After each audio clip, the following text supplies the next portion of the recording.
Hey guys, welcome back to my channel. तो आज हम पावर सिस्टम शुरू करने वाला है। तो सबसे पहले देखते हैं हम fundamentals of power system. Okay, ठीक है। तो क्या होता है, पावर सिस्टम में तीन बेसिक एलिमेंट्स होते हैं। कौन सा? रेजिस्टर, इंडक्टर और कैपेसिटर। रेजिस्टर का सिंबल देख पा रहे होंगे आप यहाँ पे, कुछ इस प्रकार होता है। इंडक्टर का कुछ इस प्रकार होता है और कैपेसिटर का कुछ इस प्रकार होता है, ठीक है। रजिस्टर क्या करता है, जो एनर्जी है, ओहमिक एनर्जी या फिर आप डिसिपेटिव एनर्जी है, उसे वो कंज्यूम करता है। और इंडक्टर और कैपेसिटर के केस में क्या होता है, ये जो है पॉजिटिव हाफ साइकिल में एनर्जी कंज्यूम करते हैं और नेगेटिव हाफ साइकिल में उसको रिलीज कर देते हैं, ठीक है। अगर हम एनर्जी की बात कर रहे हैं, है ना, तो चलिए देखते हैं। रजिस्टर में अगर ये आर रजिस्टर लिया, उसमें हमने आई करंट फ्लो कराया टाइम टी के लिए, ठीक है, टी सेकेंड्स के लिए, ठीक है ना। टी सेकेंड्स के लिए हमने क्या करा, करंट फ्लो कराया। तो उसमें क्या होगा, अगर हम एनर्जी की बात करते हैं, ठीक है ना, तो एनर्जी को हम किस प्रकार लिख पाएंगे, आई स्क्वायर आर टी, ठीक है। ये तो हुआ रजिस्टर की एनर्जी। सेकेंड, अगर हम इंडक्टर की बात करते हैं, ठीक है ना, इंडक्टर की अगर हम बात करते हैं तो उसमें क्या होता है, इंडक्टर, ये रहा हमारा इंडक्टर, हमने एक कॉइल ली, ठीक है, एल हेनरी, और उसमें से हमने करंट फ्लो कराया।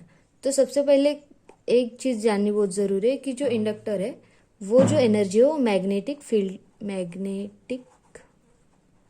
ठीक है, मैग्नेटिक फील्ड के फॉर्म में एनर्जी स्टोर करता है, ठीक है ना। तो उसकी जो एनर्जी है हम कुछ इस प्रकार लिखते हैं, ठीक है। किस प्रकार लिखते हैं, energy half L I square, ठीक है। तो अभी थर्ड देखते हैं हम कैपेसिटर, ठीक है। अगर हम कैपेसिटर की बात करते हैं तो हमारा जो कैपेसिटर है किस प्रकार बना रहता है, टू प्लेट्स के बीच में हम इंसुलेटर लगाते हैं, ठीक है। और अगर हमने यहाँ पे वी वोल्टेज अप्लाई किया तो हमारी जो एनर्जी है वो हमें मिलती है हाफ सी वी स्क्वायर, ठीक है। ये हमारी हुई कैपेसिटर की एनर्जी, ये हुई हमारी इंडक्टर की एनर्जी। और अगर हम रजिस्टर की बात करते हैं तो एनर्जी कुछ इस प्रकार लिख पाएंगे, ठीक है। अगर हम कैपेसिटर की बात करें तो इसमें जो एनर्जी होती है, ठीक है ना, इसमें जो एनर्जी होती है तो वो इलेक्ट्रिक फील्ड के फॉर्म में होती है। किसके फॉर्म में होती है, इलेक्ट्रिक फील्ड के फॉर्म में होती है, ठीक है। आई बात आपको समझ में? तो चलिए आगे बढ़ते हैं। तो अभी हम शुरू करते हैं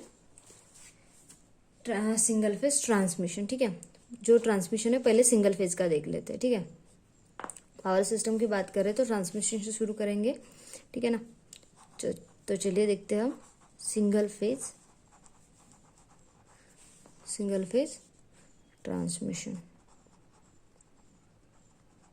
चलिए, अगर हम सिंगल फेज ट्रांसमिशन की बात कर रहे हैं तो उसमें सबसे पहले हमें कुछ सर्किट कंसीडर करना पड़ेगा। तो सबसे पहले क्या करते हैं, हम इंडक्टिव सर्किट कंसीडर करेंगे, ठीक है। क्या करेंगे, इंडक्टिव सर्किट। अगर हम इंडक्टिव सर्किट कंसीडर करते हैं तो उसमें क्या होता है, अगर हम उसकी वेव फॉर्म देखें तो हमें क्या मिलेगा, अगर ये हमारा वोल्टेज है, अगर आपका बेसिक क्लियर है तो आपको ये चीज़ पहले से पता होंगी, ये जो हमारा वोल्टेज का वेव फॉर्म है उसे करंट का वेव फॉर्म लैग करेगा। क्या करेगा, करंट का वेव फॉर्म लैग करेगा, मतलब कुछ एंगल के पीछे से हमारा करंट रहेगा, ये करंट, ठीक है। ये हमारा टाइम एक्सिस है। चलिए, हो गया। तो अभी देखते हैं, अगर हम इसका इंस्टैंटेनियस वोल्टेज निकालना चाहें, इंस्टैंटेनियस वोल्टेज कैसे लिख पाएंगे हम लिखेंगे इंस्टैंटेनियस वोल्टेज को v small v Vm sign omega T, ठीक है ना। Vm क्या है, हमारा मैक्सिमम वैल्यू ऑफ वोल्टेज, ठीक है। सिमिलरली हमने अभी देखा है कि जो करंट है हमारा लैग कर रहा है कुछ एंगल से, तो हम करंट को किस प्रकार लिख पाएंगे, I equals to I M sine omega t into sine omega t, lag कर रहा कुछ एंगल से, -5। चलिए इसे फिर से लिखते हैं ताकि कन्फ्यूजन ना हो। I equals to IM sine omega t -5। तो ये हुआ हमारा वोल्टेज, ये हुआ हमारा करंट। तो आपको तो पता है कि पावर क्या होता है, power is a multiplication of voltage and current. तो हमें अगर कोई पूछे कि आपका इंडक्टिव सर्किट का इंस्टेंटेनियस पावर आप कैसे निकालेंगे, तो कैसे लिखेंगे हम, इंस्टेंटेनियस पावर। ठीक है, जैसे मैंने पहले बोला था कि P क्या होता है, V इंटू आई। तो क्या लिखेंगे हम, क्या लिखेंगे, वोल्टेज का हमारा वोल्टेज का इक्वेशन क्या था, VM साइन ओमेगा टी, और करंट का क्या था, IM साइन ओमेगा टी -5, है ना। तो इसे हम रीअरेंज करते तो हमें क्या मिलेगा, VM sign omega T sign omega t -5, ठीक है ना। तो फिर से रीअरेंज करेंगे, VM IM by 2 cos 5 minus cos omega t -5, ठीक है ना, ये हो गया। तो इस इक्वेशन से, इक्वेशन नंबर 3 से हम क्या कंक्लूड कर पाते हैं, अगर ये जो हमारा P है पावर, ये पॉजिटिव कब रहेगा, ये पॉजिटिव कब रहेगा, जब हमारा VM एंड IM ये इधर, ये दोनों, ये बोथ इधर पॉजिटिव रहेंगे, पॉजिटिव रहेंगे और निगेटिव रहेंगे, ठीक है। अगर ये दोनों, जब भी दोनों पॉजिटिव रहे तभी हमें पॉजिटिव पावर मिलेगा, अगर दोनों निगेटिव रहे तो तभी हमें पॉजिटिव पावर मिलेगा। अगर एक पॉजिटिव और एक निगेटिव रहा तो हमें पॉजिटिव पावर नहीं मिलेगा, ठीक है। और एक, ये तो फर्स्ट कंक्लूजन हो गया। सेकंड चीज क्या करते हैं, ये जो पावर है क्या रिप्रेजेंट करता है, rate at which energy being consumed, ठीक है। क्या रिप्रेजेंट करता है, rate at which energy is being consumed, ठीक है। कंज्यूम मतलब जो एनर्जी है हमारी कितने रेट से कंज्यूम हो रही है, ये इस इक्वेशन से कंज्यूम्ड बाय लोड लिख सकते हैं, ठीक है ना।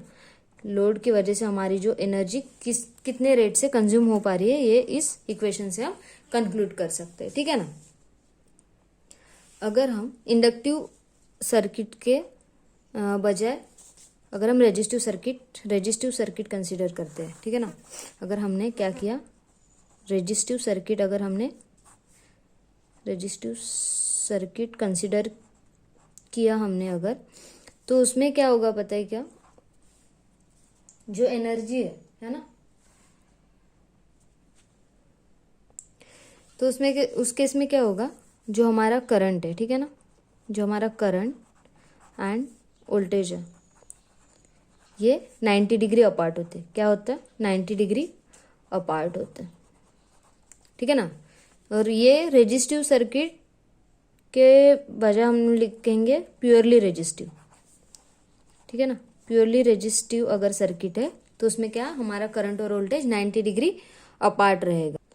और उस केस में क्या होगा, जो हमारा पावर है ना, पावर में इक्वल पॉजिटिव और negative, equal positive and negative cycle रहेगा, है ना, पॉजिटिव और निगेटिव साइकिल रहेगी। और इसकी जो एवरेज वैल्यू आएगी, है ना, इसकी जो एवरेज वैल्यू आएगी वो आएगी 0, राइट। इसकी जो एवरेज वैल्यू आएगी वो आएगी 0, ठीक है। ये हुआ रेजिस्टिव सर्किट का। तो ये हुआ हमारा बेसिक, ठीक है। तो नेक्स्ट वीडियो में हम कुछ पावर सिस्टम का आगे का पार्ट पढ़ेंगे। अगर आपको वीडियो अच्छा लगा हो तो प्लीज़ लाइक कीजिएगा। अगर आप चैनल पे नए हो तो प्लीज़ सब्सक्राइब करना ना भूलिए। और बेल आइकन को प्लीज़ प्रेस कीजिए ताकि जब भी नया वीडियो आए तो सबसे पहले आपको पता चले। Thank you for watching.